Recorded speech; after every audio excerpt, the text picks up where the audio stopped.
Fala pessoal, seja muito bem-vindo ao nosso mais novo programa chamado Giro do Agro, onde eu, Andrew Fonseca, juntamente comigo, o Diego Felipe, a gente vai estar trazendo informações para vocês do nosso agronegócio, né, que representa aí mais de 26% do nosso PIB. Então a gente vai estar fazendo um trabalho conjunto aí, falar como é que está sendo o trabalho diretamente com os produtores, ali na fazenda, no dia a dia, e correlacionando tudo isso com o nosso mercado financeiro, com bolsas de valores, com o movimento internacional de várias commodities aí, que tudo isso a gente sabe tem impacto direto no preço que a gente compra aí dos produtos, nos mercados e tudo mais. Não é isso, Diego? Isso aí, pessoal. Tudo bom com vocês, né?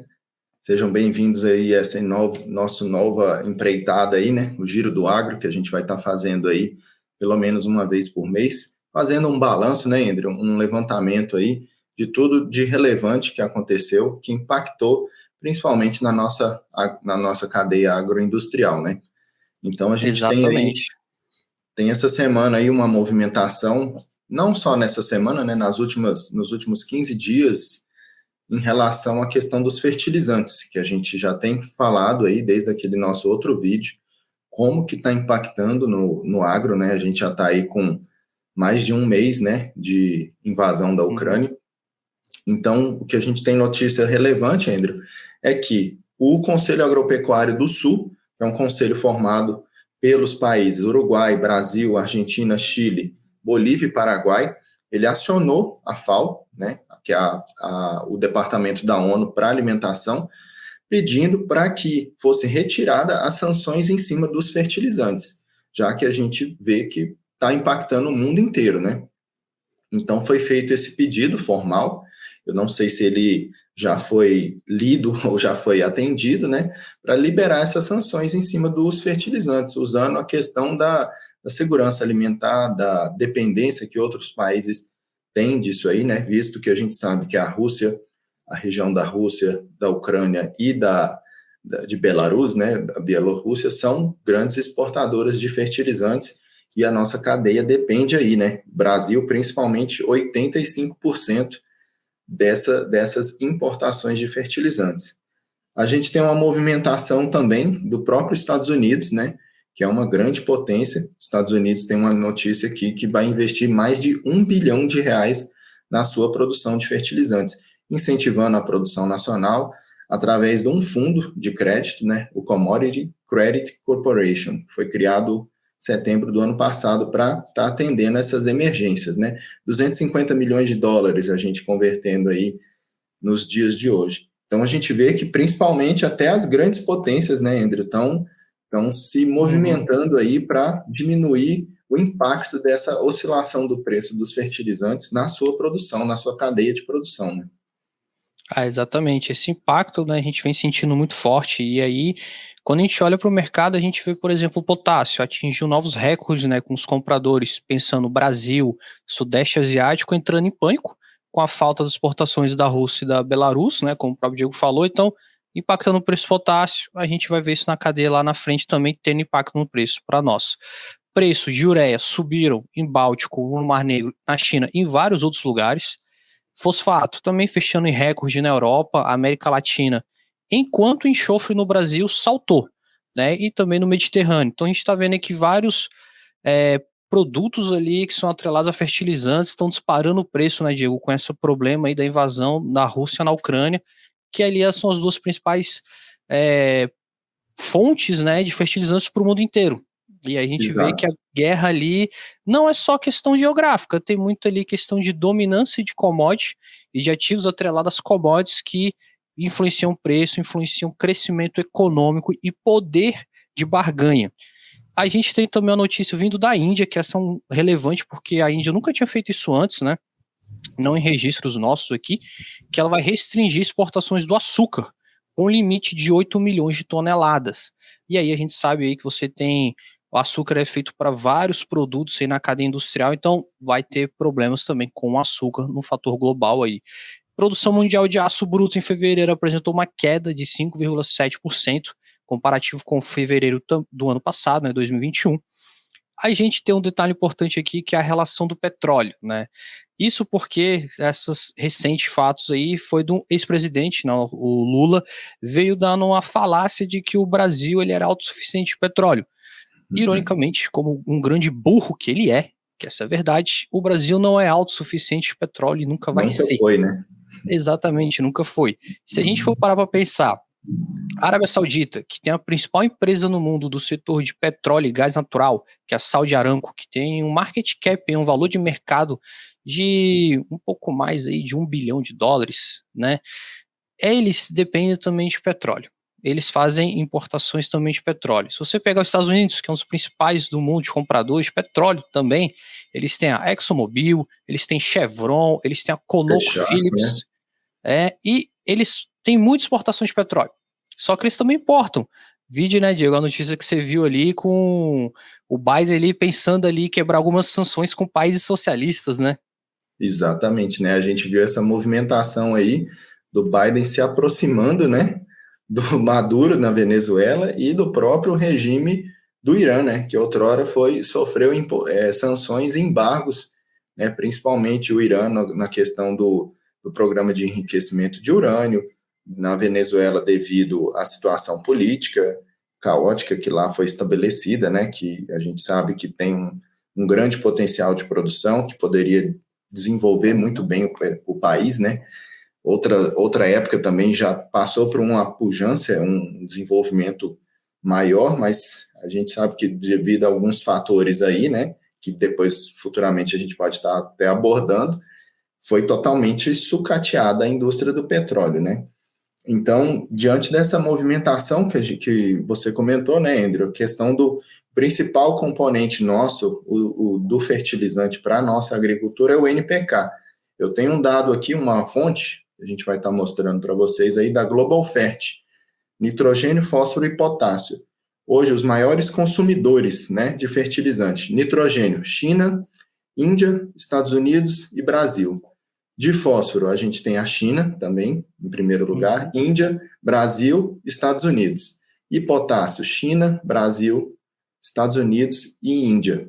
Então, assim, no principal componente, no NPK, a gente está no top 4 de consumo no mundo, né?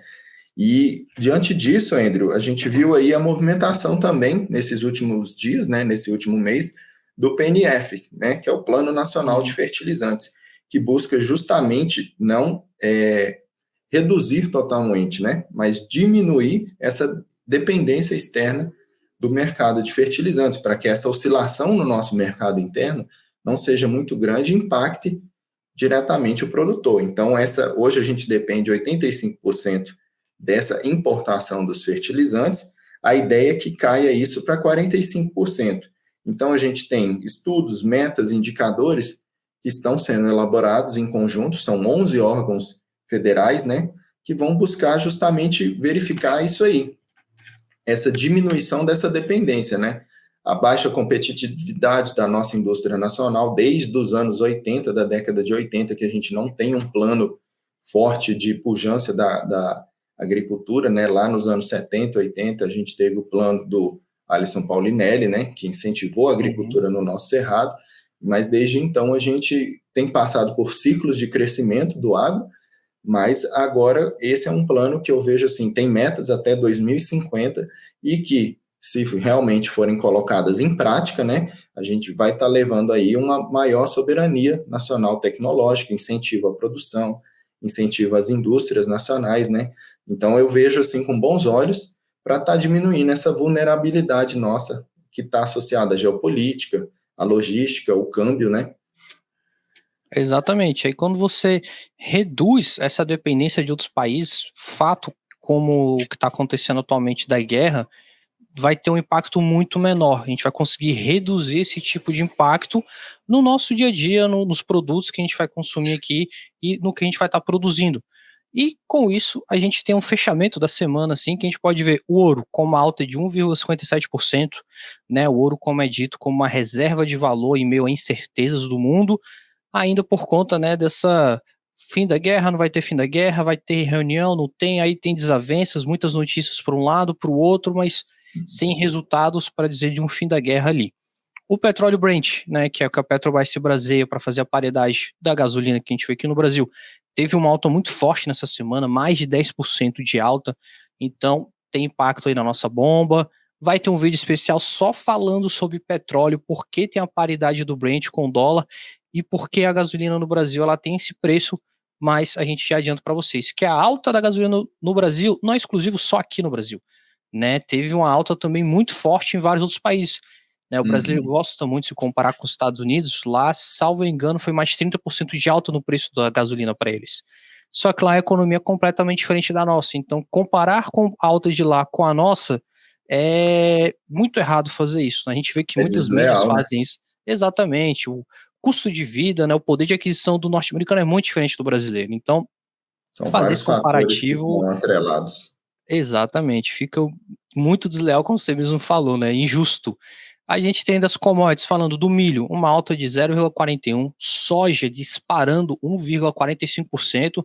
Agora, né, Diego, a gente vai estar entrando na safrinha da soja, né, da produção, se eu não me engano. A gente tem o milho, né? O milho safrinha agora, nesse momento. Tem alguns produtores já que, diante das visitas ao campo, né? Das visitas Uhum. que eu faço, que eu estou a campo aí, a gente está vendo aí a movimentação para início, né? Já tem o pessoal plantando a safrinha do milho, terminando a colheita de soja, e também eu tenho visto também muita questão do trigo, né? Diante dessa Uhum. situação, né? A Rússia e a Ucrânia como os principais exportadores mundiais de trigo, né? A gente sabe que as terras na Ucrânia são muito férteis, né? São terras, Uhum. são solos caracterizados como Chernozem, que são terras riquíssimas em matéria orgânica. Então lá a gente tem uma pujança na produção de trigo. Então alguns produtores no Brasil, principalmente os cerealistas que eu tenho verificado a campo, eles estão se posicionando no trigo, aproveitando essa alta que a gente teve aí, né? Eu acredito nos últimos meses aí eu vi uma alta de 38% no trigo, Sim. então tem produtores que já estão mobilizando, porque eles já têm um estoque de fertilizante ali, né, na propriedade, e já estão se mobilizando, principalmente em regiões que tem uma temperatura mais amena, tem um inverno mais intenso, assim, uma amplitude térmica, que essas são as características ideais para o trigo, eles já estão se movimentando aí para estar iniciando o plantio de trigo e aproveitando essa alta, né? Ah, então o Então a agricultor gente brasileiro quer aproveitar esse movimento, né, do mercado, né? Olha só. Exatamente, a gente já tem uma certa produção de trigo, mas o Brasil também não é autossuficiente. Nosso maior, a gente importa muito, nosso maior fornecedor é a Argentina, mas a gente já vê aí no mercado, né, alguns impactos. Por exemplo, no pão, no nosso pãozinho francês de cada dia, Uhum. na cerveja, a gente já viu a Ambev aí se posicionando, apesar de que o grande portfólio dela das cervejas produzidas, né, são à base de milho, mas a gente já vê uma movimentação ali, eles querendo pegar essa alta aí já para impactar na alta da cerveja, justificar devido à questão da Ucrânia, né, principalmente em relação ao trigo, né? Aham. E aí a gente tem o quê? O café tipo C fechando com uma alta ali perto de 1%, em 0,97. O boi gordo, né, a carne vermelha que o brasileiro tanto ama para um churrasco, também está em alta, 0,40 de alta. Então tá cada vez mais difícil a gente fazer aquele bom churrasco de domingo com carne de qualidade. Tá ficando bem difícil, né, fazer um churrasquinho gostoso ali, vai sempre reduzindo, indo para carne branca, que também tá subindo um pouquinho de preço, mas a carne vermelha disparou muito nesses últimos meses. Para quem gosta mais de mercado, o minério de ferro fechou a semana ali no 0 a 0, mas durante a semana o nosso próprio índice Bovespa subiu bastante ali, com Vale puxando bem, mas na semana o minério está no 0 a 0. E um índice de preços futuros de correlação de todas as commodities que a gente vê muito no mercado financeiro, que é o CRB, fechou numa alta expressiva de 3,30%. E a gente vê o quê? Para você que gosta do mercado financeiro, está começando a ver e entende muito do agro, olha só, o Brasil, ele é muito voltado para o agro, isso é fato, a gente já falou, mais de 26% do nosso PIB é do agro. Só que na bolsa de valores também tem uma correlação muito boa com o agro. Por isso que a gente vê a nossa bolsa nesses 3 meses com alta fortíssima ali, chegando a bater os 120 mil pontos. E empresas ligadas a commodities são as que mais estão performando bem nesses meses. Muito claro também ligado ao que está acontecendo na guerra lá na Europa. Só que é um mercado, você vai aproveitar esses movimentos. E para aproveitar esses movimentos, acompanhando o nosso canal aqui do Bolso Cheio, as minhas redes sociais, a do Diego, para você entender mais sobre o agro, acompanhar a vivência dele no agro. Ele é especialista de café, você mesmo viu que ele fala com vários fazendeiros, então o nicho é grande. Queria acompanhar o nosso dia a dia, ver esses movimentos que está acontecendo no agro, ali direto com os fazendeiros e na bolsa, que tudo tem correlação, né, Diego?